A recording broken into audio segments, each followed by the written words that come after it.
श्री गणेशाय बोलते हैं, श्री गणेशाय नमः, आप जोड़ो 9 अक्षर निकलेंगे।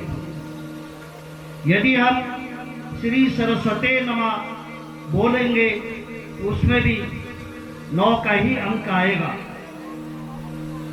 जप करने की जो माला होती है उसमें भी 108 दाने होते हैं और उसका योग आता है 9। तथा नवरात्रि के 9 दिन होते हैं और देवी ने भी नवरात्रों में 9 रूप धारण किए। 9 ग्रहों की संख्या भी 9 है। पृथ्वी में 9 द्वीप है और 9 खंड है।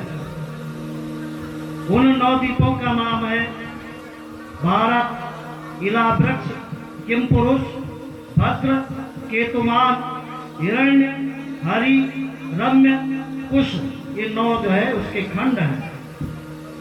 जम्बूद्वीप, इंद्रद्वीप, कशेरु, ताम्रपर्ण, गतिस्तिमान, नागद्वीप, गंधर्व, सौम्य और वरुण।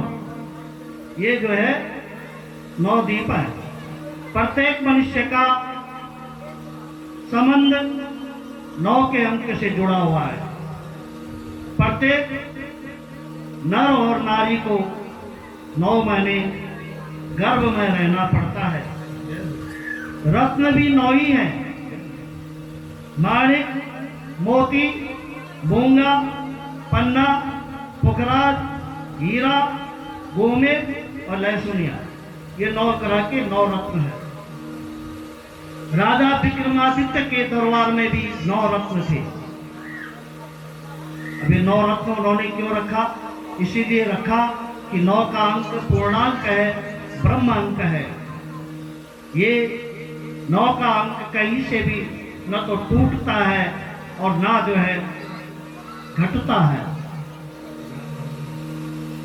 इनके जो 9 रत्न थे वो थे धन्वंतरी, अपक्षण, अमर सिंह, शंकुक, बेताल भट्ट, घट करपर, कालिदास, बाराबिरी और बरुचि।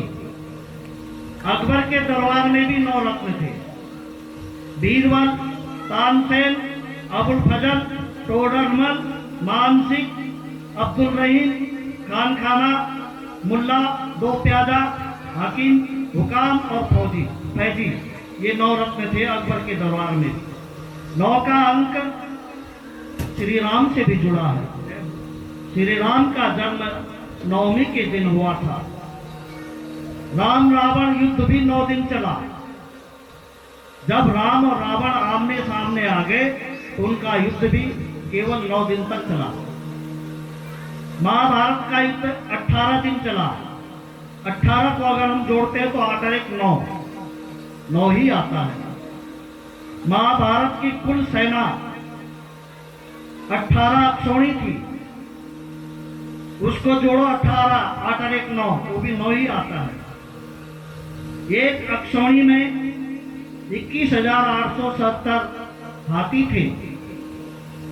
उसको अगर जोड़ते हैं तो उसका योग 9 ही आता है। घोड़े 65,610। एक अक्षौणी सेना में 18 अक्षौणी सेना थी। एक अक्षौणी की बात मैं कर रहा हूं। एक अक्षौणी में 65,610 घोड़े थे। अगर इनको हम जोड़ते हैं तो इसका योग भी 9 ही आता है। रथ जो है 21,870 थे। इनको अगर जोड़ेंगे तो इनका योग भी 9 ही आता है। पैदल उसमें 1,09,350 सैनिक थे। एक अक्षौणी में इसका योग भी 9 ही आता है। एक अक्षौणी की कुल सेना 2,18,700। एक अक्षौणी में इसका योग भी 9 ही आता है। कौरवों की सेना 24,05,700 थी। इसका योग भी 9 ही आता है। पांडवों की सेना 15,30,900 थी। इसका योग भी 9 ही आता है। दोनों सेनाओं का योग 39,36,600 था। ये भी इनका योग भी 9 ही आता है। और जब अंत में युद्ध समाप्त हुआ तब कौरवों और पांडवों की सेना में केवल 18 आदमी बचे, बाकी सब समाप्त हो गए और इन 18 का योग भी 9 ही आता है। अब हम युगों की तरफ जाते हैं। साहित्य में भी 9 रत्न हैं, 9 रस हैं। श्रृंगार रस, करुण रस, हास्य रस, रौद्र रस, वीर रस, भयानक रस, भीभत्स रस, अद्भुत रस और शांत रस। ये 9 रस हैं। भक्ति के 9 लक्षण बताए गए हैं। रामचरितमानस में भी 9 लक्षण बताए गए हैं, भागवत में भी 9 लक्षण बताए और शिव पुराण में भी 9 लक्षण बताए। आत्मनिवेदन, दास भाव, पाद भक्ति, सख्य, श्रवण, बंधन, कीर्तन, अर्चन और स्मरण, ये 9 जो है भक्ति के 9 लक्षण है। इसके अतिरिक्त 9 अरण्य, 9 हनुमान के अवतार इस प्रकार है।